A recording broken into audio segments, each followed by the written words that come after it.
Are you curious about how refrigeration and air conditioning systems keep us cool? Let's explore the key components that make it all happen. First up, we have the thermostat. This device senses temperature and controls the system's operation. The thermostat ensures your space stays comfortable. Next, we introduce refrigerant. This substance absorbs heat and ensures efficient cooling throughout the system. It's critical to the overall process. Then we have the compressor. The compressor pumps refrigerant through the system, increasing its pressure and temperature. This step is vital to moving heat.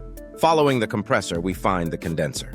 The condenser cools the refrigerant, allowing it to release heat to the outdoor air. This step is essential for effective cooling. Now let's look at the metering device. This device regulates the flow of refrigerant to the evaporator. It ensures the right amount of refrigerant enters the next component. The evaporator comes next.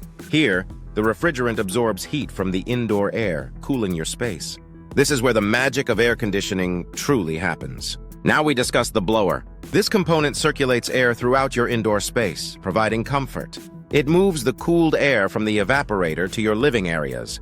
Airflow is crucial in this process. The right balance ensures effective cooling and comfort.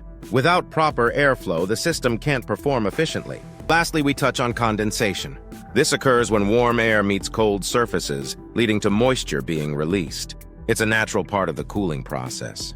To recap, we've covered the thermostat, refrigerant, compressor, condenser, metering device, evaporator, blower, airflow, and condensation.